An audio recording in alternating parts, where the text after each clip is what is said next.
कहा जाता है कि किसी भी कार्य की शुरुआत में अगर गणपति जी की पूजा हो, आराधना हो, तो वह कार्य सफल होता है। क्या आप जानते हैं प्रभु गणेश जी की पूजा सबसे पहले क्यों की जाती है? आज मैं आपको ये बताने वाला हूँ कि प्रभु श्री गणेश जी को सबसे पहले पूजा क्यों जाता है। चलिए उस कहानी की शुरुआत करते हैं जिससे गणपति जी को प्रथम देवता की उपाधि मिली। एक दिन सारे देवतागण प्रभु महादेव और माता पार्वती के सम्मुख आए हुए थे और सभी देवताओं में एक बात छिड़ी कि सभी देवता एक बात जानने के लिए इच्छुक थे कि प्रभु शिव और माता गौरी के दो पुत्र पर दोनों ही सर्वशक्तिमान, बलशाली और महान हैं, पर दोनों में से सर्वश्रेष्ठ कौन है? ठीक उसी समय देवताओं में से नारद मुनि जी आगे आए और उन्होंने प्रभु शिव से आज्ञा ली और एक प्रतियोगिता का आयोजन किया। दोनों का पराक्रम देखने के लिए प्रतियोगिता ये थी कि कौन सबसे ज्यादा शक्तिशाली व बुद्धिमान है। उन्होंने दोनों को आदेश दिया कि पूरे ब्रह्मांड के 3 चक्कर जो सबसे पहले लगा के आएगा वह दोनों भाइयों में सर्वश्रेष्ठ माना जाएगा। तो जैसा कि आप सभी जानते हैं कि भगवान श्री गणेश जिनकी सवारी मूषक है और भगवान श्री कार्तिकेय जिनकी सवारी मोर है, अब आप खुद ही अंदाजा लगा सकते हैं कि कहाँ मोर और कहाँ मूषक।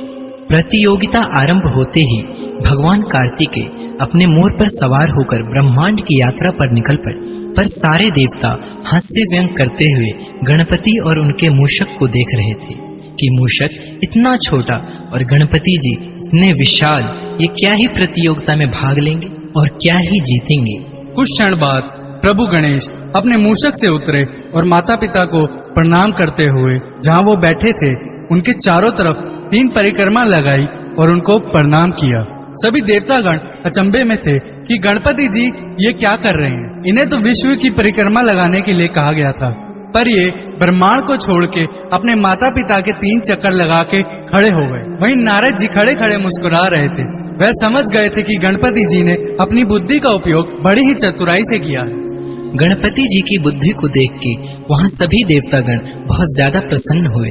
प्रभु शिव और माता पार्वती सभी देवताओं के साथ प्रभु कार्तिक जी की, जो कि अपने मोर की सवारी करते हुए पूरे ब्रह्मांड की यात्रा करके वापस आने वाले थे, उनकी प्रतीक्षा करने लगे, क्योंकि उनके बिना इस प्रतियोगिता का विजेता घोषित नहीं किया जा सकता था। प्रभु कार्तिकेय कई वर्षों की यात्रा के बाद कैलाश पर्वत पर वापस लौटे तो उन्होंने देखा कि गणपति जी उनसे पहले वहां उपस्थित थे। यह देखकर प्रभु कार्तिकेय बड़े ही असमंजस में आ गए। उन्हें यह देखकर बड़ा आश्चर्य हुआ कि गणपति जी उनसे पहले कैसे पहुंच सकते हैं। वे सोच में पड़ गए, मैं तो मोर की सवारी करते हुए इतने वर्षों के बाद आज यहाँ पर आया हूँ और यह मूषक पर बैठकर इतनी तीव्रता के साथ ब्रह्मांड के चक्कर लगाते हुए यहाँ मुझसे पहले कैसे पहुँच गए। तो उन्होंने प्रभु महादेव जी से पूछा कि पिताजी ऐसे कैसे संभव है। उसी समय नारद जी ने उनको बताया कि गणपति जी तो कैलाश से कहीं गए ही नहीं, परंतु वह इस प्रतियोगिता के विजेता जरूर हैं। कार्तिक जी ने अचंभे में पूछा कि नारद जी ऐसा कैसे संभव है।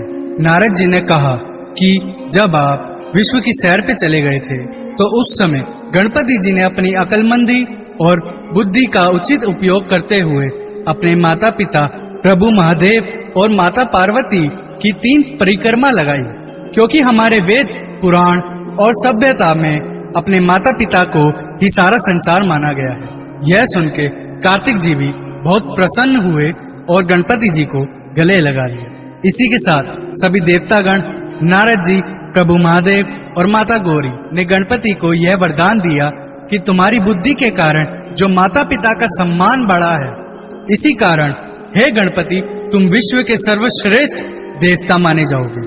कोई भी शुभ कार्य करने से पहले सभी मनुष्य तुम्हारी ही पूजा, आराधना सर्वप्रथम करेंगे, जिससे उनको सुख, समृद्धि व बुद्धि प्रदान होगी।